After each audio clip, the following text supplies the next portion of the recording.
자, 여러분들 반갑습니다. 위메이드 위믹스의 모든 것을 알려드리는 코인 구조대입니다. 영상 시청하시기 전에 좋아요, 구독 눌러주시면 굉장히 감사드리겠습니다. 자, 일단은 페이코인이 사업자 변경을 신청했는데 그 신고가 수리되지 못해서 올해 2월 5일까지만 서비스를 할 수 있다고 합니다. 그 내용에 대해서 오늘 여러분들에게 설명드려보도록 할 테고, 위믹스는 특근법으로부터 괜찮은 건가? 그런 부분에 대해서 설명을 좀 드려보도록 하겠습니다. 자, 일단은 페이코인 같은 경우엔 최초에 이들이 사업자를 신고할 때 지갑 사업자로 신고를 했습니다. 그런데 얘들이 매매업자로 변경 신고하는 조건을 달아서 페이코인의 가상자산 사업자 신고를 수리한 바가 있거든요. 그리고 왜 이런 일을 했는가 여러분들에게 설명드리자면, 일단 페이코인의 경우에는 비즈니스 모델을 보았을 때 페이코인으로 페이코인 어플에 충전을 하고 그 페이코인을 마치 원화처럼 활용할 수 있다는 것이죠, 가맹점에게.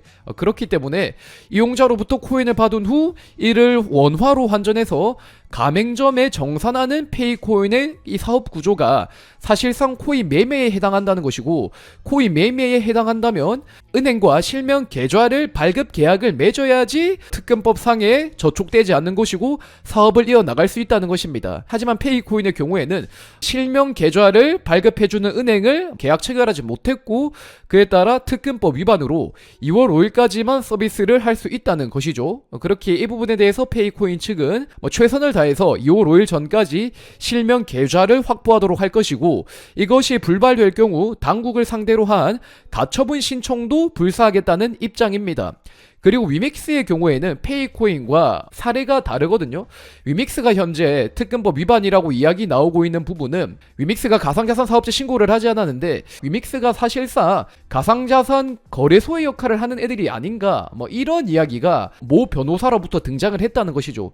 페이코인의 경우에는 매매업을 하고 있는데 실명 계좌를 발급받지 못해서 금융당국으로부터 지적을 당한 거고 현재 사업이 접힐 위기에 있는 것이고, 위믹스는 이게 거래소인가 아닌가 아리까리한데라는 의혹이 변호사로부터 나온 것이라고 보시면 되겠습니다. 특근법이 처음 나왔을 때부터 굉장히 말도 많고 탈도 많았습니다. 실제로 수많은 블록체인 프로젝트들은 신고 여부를 확신하지 못했어요. 한마디로 특근법이 들어오긴 했지만 특근법에 적용을 받는 블록체인 프로젝트들이 우리 프로젝트가 도대체 어떤 부분에 해당하는지 제대로 확인을 할 수 없었다는 겁니다. 그렇기 때문에 대부분의 블록체인 프로젝트들은 매우 보수적으로 특근법을 준비하고 있었고, 그에 따라 관계자가 이런 말을 하고 있는 거죠. 혹시 모를 뒤탈이 없기 위해 사업자 신고를 준비해야 하는 처지다. 특근법상 사업자 신고 대상인 거래소, 지갑, 수탁업자는 아니지만 현재 업계는 가상자산 관련 서비스를 제공하는 모든 기업이 사실상 신고가 필요하다고 판단하고 있다고 합니다. 이 이야기가 나온 게 2021년 8월이란 말이죠. 한 업계 관계자의 말에 의하면요, 블록체인 프로젝트라고 안심하고 있다가 나중에 정부가 지갑 사업자로 결론 짓는 상황에 직면하게 된다면 해당 프로젝트는 갑작스럽게 앱 서비스를 멈춰야 될 것이다. 특근법은 단순히 세개 사업자만 신고 대상으로 분류했지만 가상자산을 활용하는 사업 형태는 매우 복합적이기 때문에 업계에선 사업자 신고 여부를 두고 혼란이 해소되지 않고 있다고 지적을 했습니다. 그렇기 때문에 현재 국내 다수의 블록체인 프로젝트들이 ISMS 인증 심사를 받고 있는 것으로 파악되었죠. 금융위원회에서 신고 여부에 대해 확답을 주지 않는다며 난감해했다라고도 합니다. 자, 그리고 또 다른 프로젝트 측도 선제적으로 사업자를 신청하는 게 안전하다고 판단했다며 불확실성에 대한 우려 속에서 신고를 준비하고 있는 상황이라고 설명을 했습니다.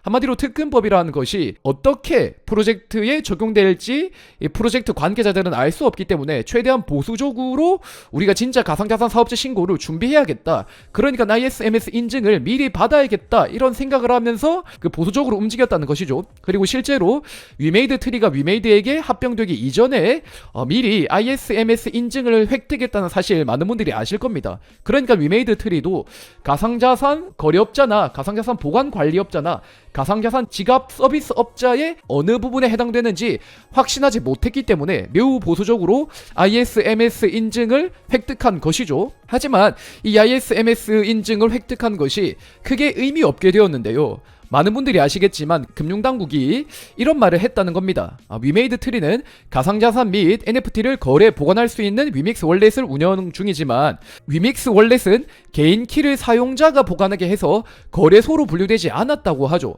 또한 개인 키를 보관만 할 뿐 통제권을 직접 갖지 않으면 특근법 사업자 신고 대상이 아니라고 합니다. 그렇기 때문에 위메이드는 금융위원회로부터 이 부분에 대한 검토를 받았고 그에 따라 가상자산 사업자 신고를 준비하고 있었지만 신고 대상이 아니었기 때문에 신고를 자진 철회한 케이스라고 보시면 되겠죠. 그리고 오늘날 위메이드가 지적받고 있는 부분도 바로 이거거든요. 모 변호사가 이런 말을 한 거죠. 현재 위메이드의 구조를 보면 디파이는 결국 코인을 놓고 코인을 받는 거니까 거래가 된다. 그 플랫폼을 거래소라고 볼 수 있는 거다. 그러니 얘들은 특근법상 거래업자다라는 주장을 하고 있는 겁니다.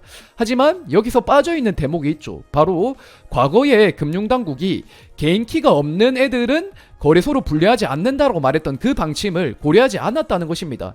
그리고 실제로 위메이드가 왜 가상자산 사업자로 신고하지 않았는가라고 앵커가 질문을 던졌을 때 이 개인키에 대한 내용은 빠져있단 말이죠. 그렇기 때문에 위메이드가 특근법에서 뭔가 문제될 수 있는 부분은 분명히 금융당국과의 소통을 통해서 개인키를 보관하지 않기 때문에 거래소로 분류되지 않은 것인데 이 부분에 대해서 문제 있는 것 같은 프레임을 좀 씌우고 있다라는 것이죠. 그렇기 때문에 뭔가 다소 좀 위메이드를 특근법으로 지적하는 시각을 놓고 봤을 때 금융당국이 앞서 개인키를 관건으로 여긴 것은 왜 인지하지 못하고 있는지 좀 의문이 들고, 뿐만 아니라 현재 가상자산 시장 자체가 너무 태동기이기 때문에 규제 지체 현상이 나타나고 있고 그냥 프로젝트들이 최대한 보수적으로 나가면서 모든 가능성을 열어놓고 대응할 수밖에 없는 게 오늘날의 현실인데, 위메이드가 법률과 규제를 준수하면서 사업을 전개하겠다는 이런 답변을 할 수밖에 없는 현실적 상황임에도 불구하고 원론적인 답변을 했다는 이런 프레임을 씌우는 것 자체가 좀 어이가 없다는 거죠. 그러니까 지금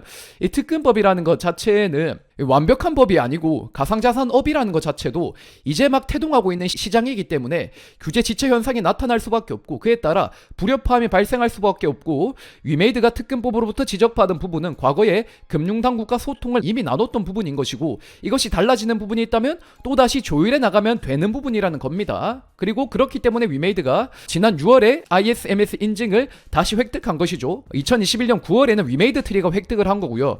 이번 6월에는 위메이드가 획득을 한 겁니다. 자, 그리고 페이코인과는 위메이드는 아예 사업 모델이 다르다는 거예요. 그렇기 때문에 지금 특근법을 놓고 보면 금융당국이 일을 안 하고 있는 것도 아니고 위메이드가 대응을 못 하고 있는 것도 아니고 지금 할 수 있는 대응을 해가면서 사업을 해 나가고 있기 때문에 규제 지체 현상이 나타나고 있는 오늘날 상황을 고려해 본다면 위메이드가 그냥 지금 시점에서 나오고 있는 법과 규제에 알맞는 대응을 해 나가고 있다, 이런 생각이 듭니다. 그리고 차후에 이 부분이 달라지게 된다면 위메이드가 또 당연히 그 달라지는 부분에 발맞춰서 법과 규제를 준수해서 사업을 해 나가면 되는 거죠. 그렇기에 ISMS 인증을 획득한 것이고요. 자, 그리고 닥사의 상장 폐지 기준이 없다, 이 부분에 대한 이야기는 계속 나오고 있죠. 그리고 이 모든 내용 여러분들이 다들 알고 계실 겁니다. 닥사가 말도 안 되게 상장 폐지를 했고 상폐 가이드라인도 내놓지 않으면서 투자자들의 혼란이 가중되었고, 닥사가 상장 폐지를 제대로 가이드라인 없이 진행하다 보니까 상장 폐지 절차가 깜깜한 식으로 이루어지고 있다는 비판을 받아왔다라고 하죠. 그리고 상장 폐지라는 것은 진짜 이거는 굉장히 신중하게 다뤄줘야 할 부분이거든요. 가이드라인 없이 상장 폐지가 된다는 것 자체가 경악스러운 일입니다. 왜냐면은 그 코인 하나하나에 다 투자자들이 들어가 있기 때문이에요. 그 투자자들이 그 코인을 들고 사들고 막 가만히 있는데 그거를 가이드라인 없이 깜깜한 식으로 상장 폐지한다, 이것 자체가 말도 안 된다는 거죠. 그리고 위믹스에 대한 이야기도 기사에서 등장하는데요. 실제로 지난해 닥사가 가상자산 위믹스를 상장 폐지한 주요 이유 중 하나는 유통량 불일치였지만 현재 거래소에 상장된 가상자산 대다수는 유통량 계획조차 제공하지 않고 있다. 그에 따라 상장 폐지 기준에 대한 형평성 논란이 제기된 바 있다. 웨이브도 마찬가지다. 이렇듯 닥사가 신뢰와 효율을 갖춘 자율규제기구로 역량과 절차를 갖췄냐는 비판이 나온다. 일각에서는 독립적 운영과 신뢰 구축을 위해 거래소 관계자가 아닌 외부 위원으로 구성된 상장 폐지 심의위원회를 꾸려 코인 프로젝트를 심사해야 한다고 주장합니다. 코스닥 시장위원회와 같은 그런 기구를 닥사 내에도 독립적으로 둬야 된다고 가상자산업계 관계자가 주장했죠. 저도 이 말 100% 동의합니다. 얘들이 가이드라인도 공개하지 못하고 상장과 상폐를 자의적으로 주관적으로 결정을 하는데 그 속에 있는 투자자들이 뭐 수십만 명 되는데 그 어떻게 이런 일들이 버젓이 일어날 수 있습니까? 자율규제라는 것은 법과 가이드라인이 있어야지 그것을 근간으로 이루어지는 것인데 그것조차 아주 기본되는 그 토대조차 마련되지 않은 채로 얘들이 무소불위의 권력을 휘두르고 있지 않습니까? 그렇기 때문에 얘들이 정말로 자율규제를 할 수 있는지 저는 잘 모르겠고요. 그 자율규제를 할 거면 가이드라인부터 먼저 공개해서 시장이 납득할 수 있는 그런 기준을 제시해야 될 텐데 그것조차 못하고 있죠. 그러니까 진짜 닥사가 엄청난 갑이죠. 닥사로부터 상폐당하면 우리 프로젝트 워너마켓 잃어버리는 거고 그렇게 되면 투자자들 다 떠나고 가격 폭락하고 그렇게 되는 거니까 이런 슈퍼갑들에게 진짜 말도 안 되는 권력을 이양한 것 자체가 저는 뭐 이해가 안 가고요. 이 부분에 대해서 닥사를 견제할 수 있는 기구가 정말로 만들어지던가 정부가 더 적극적으로 나서던가 그게 아니라면 닥사를 해체하던가 각 거래소별로 가이드라인을 만들어가지고 걔들이 독자적으로 상장과 상장 폐지를 결정하도록 하던가 워너마켓이 모여가지고 한 프로젝트를 죽이고 살리고 하는데 그 기준조차 없으면은 이거는 진짜 말도 안 되는 짓입니다. 그 속에 있는 투자자들을 완전히 짓밟는 행위고요. 위믹스가 $10,000,000 상당의 바이백 앤 번 캠페인을 실행한다는 소식 많은 분들이 알고 계실 겁니다. 그리고 이 바이백이 제대로 진행되고 있는지에 대해서 궁금해하시는 분들도 참 많았어요. 저한테 질문 주시는 분도 많았고 그리고 위메이드가 오늘 바이백이 진행되고 있다는 사실을 직접적으로 공지했습니다. 이번 공지에서 위메이드는 이렇게 말하고 있죠. 캠페인 종료 후 일괄 소각이라는 기존 계획을 변경하여 주기적인 경과를 알고 싶어하는 커뮤니티와 투자자를 위해 해당 캠페인의 경과를 총 3회에 걸쳐 공시하기로 했다. 이에 1차 중간 경과에 대한 내용을 알려드립니다. 라고 언급하고 있습니다. 그러니까 한마디로 원래라면 $10,000,000치의 위믹스를 매입한 다음에 캠페인이 종료되고 그걸 한 번에 일괄 소각한 다음에 공지하려고 했으나 주기적으로 경과를 알고 싶어하는 투자자들이 좀 많아가지고 우리가 뭐 3분의 1 모으면 그 모으는 대로 소각을 하고 여러분들과 소통하겠습니다라고 언급한 거죠. 그러니까 이 부분에 있어서 위메이드가 투자자의 의견을 분명히 청취한 것이라고 보시면 되겠습니다. 자, 그리고 이번 1차에 소각이 된 위믹스 물량은 대략 800만 개 정도라고 보시면 되겠고 1차 바이백 비용은 $300만 바이백 기관은 기존에 공지됐던 대로 알고리스 캐피탈이 맡았네요. 평균 위믹스 매수 가격은 0.37 US달러라고 합니다. 한마디로 대략 한 450원 선에서 위믹스를 800만 개치 매입해서 그거를 소각시켜 버렸다는 겁니다. 그리고 800만 개가 소각되면 당연히 위믹스의 유통량이 800만 개치 감소된다는 것이죠. 그리고 앞서 위메이드가 소각한 7천만 개도 있고 그 이전부터 소각한 것들도 있죠. 그리고 그 모든 누적 소각량을 합치면 9,800만 개 정도 된다는 겁니다. 대략 1억 개 정도 된다는 것이니 뭐 차후에 바이백을 $700치 추가적으로 하면 더 많은 위믹스가 소각될 수 있을 것으로 보이고 뿐만 아니라 위메이드는 위믹스 페이지 1에 있어서 가스비 전액을 소각에 나서고 있고 위메이드 투자 수익과 플랫폼 수익을 소각의 재원으로서 활용하고 있으니 앞으로 위믹스가 늘어나는 유통량만큼의 소각량도 늘어날 것으로 보이니까 그 유통량 늘어나는 것에만 초점 맞추지 마시고 유통량 이후의 성과에 대해서도 우리가 집중을 해봐야 한다는 것이고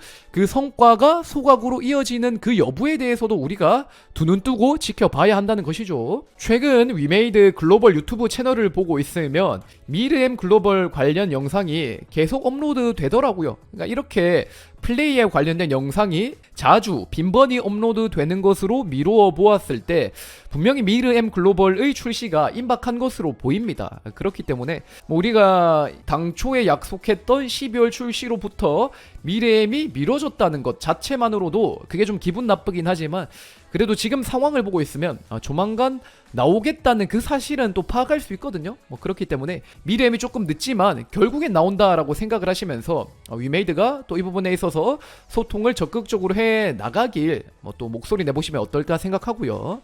고팍스가 상환할 고파의 예치 금액이 최대 600억 원에 이른다고 합니다. 제가 이렇게 규모가 큰지 몰랐는데 오늘 나온 단독 기사를 보니까 코팍스가 갚아야 될 돈이 600억 원이나 된다고 하더라고요. 그리고 실제로 업계에서도 600억 원이나 된다고 하면서 많이들 놀랐다고 하네요. 그동안 가상자산 업계에 알려진 코팍스의 고파이 예치 금액은 최대 300억 원이었는데 이것보다 2배 이상 불어난 규모라고 합니다. 그렇기 때문에 바이낸스에서도 이거 괜찮은 거야? 라는 의견이 좀 나오고 있다고 하는데요. 바이낸스 내부 소식에 따르면 코팍스 인수에 더욱 신중을 가해야 한다는 의견이 나오는 것으로 파악된다고 합니다. 자칫 고파이 이용자 보호를 위한 자금 지원이라는 명분이 퇴색되고 바이낸스의 자금 세탁 우려가 국내로 번질 그런 불필요한 리스크가 부각될 수 있다는 것이죠. 한마디로 이 600억 원이라는 규모는 바이낸스가 코팍스를 인수하는 데 있어서 좀 큰 부담이 될 수 있다는 것입니다. 자, 그리고 금융당국 관계자는 이런 말을 하고 있습니다. 굉장히 보수적으로 언급을 하네요. 금융당국 관계자는 바이낸스의 코팍스 인수 추진이 사실일 경우를 전제로 국내 디지털 자산 기본법이 확립되지 않은 상태에서는 코팍스도 일반 주식회사로 분류된다. 만일 금융회사라면 대주주 적격 심사 등으로 제동을 걸 수 있지만 현재로선 지분 매입에 의한 인수 자체를 막을 수는 없다고 말했습니다. 즉 금융당국 관계자에 따르면 현재 코팍스 바이낸스가 금융회사가 아니기 때문에 바이낸스가 코팍스 지분을 인수해서 대주주로 올라서는 것 자체는 법적으로 문제되지 않는답니다. 그렇기 때문에 지금 이 600억이라는 규모가 바이낸스 입장에서 놓고 보면 조금 부담이라고 여길 수도 있겠지만 바이낸스는 글로벌 1등 블록체인 거래소거든요. 그리고 얘들이 가지고 있는 자금의 규모가 상상 이상이지 않습니까? 한국 시장의 진출을 오래전부터 염원해왔던 것도 분명한 사실이고 최근에 그리고 월가에서도 이제 가상자산 거래소 사업을 진출할 것이란 이야기가 나오고 있고 중국 당국에서도 국가가 공인한 NFT 거래소가 출범하는 등 바이낸스의 점유율이 떨어질 수 있는 그런 이야기들이 나오고 있단 말이죠. 그렇기 때문에 이거 인수될 때까지 우리가 알 수는 없겠습니다만 바이낸스 입장에서 생각해보면 코팍스가 지금 금융회사도 아니라서 딱히 지분 인수하는데 문제가 없다면 인수하는 것이 이상해 보이지 않는다 이런 생각을 하고요. 자, 그나마 이제 인수 후 이 금융당국이 제동을 걸 수 있는 부분은 바로 자금 세탁 방지 의무 위반이나 파생 상품 취급에 대한 제재라고 하거든요. 그렇기 때문에 이 부분에 대해서는 금융당국이 제재를 할 수 있겠지만은 어찌됐건 간에 바이낸스가 한국에 들어오는 것 자체는 코팍스를 통해서 한국 시장 진출하는 것 자체는 막을 수 없다는 겁니다. 현행법으로. 자, 그리고 실제로 바이낸스가 코팍스를 통해 국내 진출을 가시화하면서 가상자산 업계에서도 긴장감이 흐르고 있다고 하고요. 바이낸스가 들어오는 만큼 노하우와 파급력을 무시할 수 없다고 합니다. 저도 바이낸스가 들어오면은 바이낸스만의 그 경쟁력이 분명히 있기 때문에 코팍스가 빠르게 시장 점유율을 확보해 나가지 않을까 이런 생각을 해요. 그리고 이제 코팍스가 닥사에 들어가 있지만 결국에 그거는 실체가 없는 협의체에 불과하거든요. 바이낸스가 코팍스 최대 주주로 올라서고 실제적으로 코팍스 운영에 입김을 불어넣는 그 힘을 가지게 되면은 코팍스가 닥사에 남아있을 이유는 없죠. 그렇기 때문에 바이낸스가 닥사의 경쟁 상대로서 부각될 가능성이 굉장히 높아 보이고 그에 따라 위믹스에게는 하나의 기회가 될 수도 있겠다라는 생각이 드네요. 자, 아무튼간에 이 페이코인 때문에 특근법 걱정하신 분들에게 말씀드리자면 페이코인이랑 위믹스는 다르다는 겁니다. 페이코인은 매매업 때문에 이제 문제가 됐고 매매업 하려면은 실명 계좌 계약을 해야 되는데 그거 못 해가지고 지금 사업을 접게 생긴 거고요. 위메이드는 이 매매업 때문에 누군가 문제 제기하는 게 아니라 위메이드가 하고 있는 위믹스 월렛이 사실상 거래소 아니냐는 이런 이야기 때문에 현재 이런저런 의혹에 휩싸인 상황이라는 겁니다. 근데 이 거래소 부분에 대해서 과거의 위메이드는 금융당국의 지침을 받고 사업자 철회를 한 케이스거든요. 그렇기 때문에 분명히 그 당시의 법과 규제에 맞춰서 위메이드는 가상자산 사업을 해오고 있다는 것이고 금융당국과 적절한 소통을 취하고 있다는 것입니다. 그리고 오늘날도 마찬가지로 법과 규제가 달라지는 부분이 있다면 당연히 그 부분에 맞춰서 일을 추진하기 위해서 ISMS 인증을 2022년 6월에 이미 확보한 상황이죠. 그렇기 때문에 위메이드는 규제에 맞춰서 일을 해나가고 있고요. 현재 크립토 씬 전반에 규제 지체 현상이 나타나고 있는 것이 분명한 사실이거든요. 근데 일부 위믹스 안티들은 이 가상자산 업계 전반에 일어나고 있는 규제 지체 현상을 마치 위믹스만 잘못하고 있는 어떤 불법적인 행위이자 일탈인 것처럼 호도를 하니까 이거는 분명히 좀 문제 있는 관점이라는 생각이 들어요. 무슨 억하심정이 있어서 이렇게 일을 하는지는 전 뭐 잘 모르겠네요.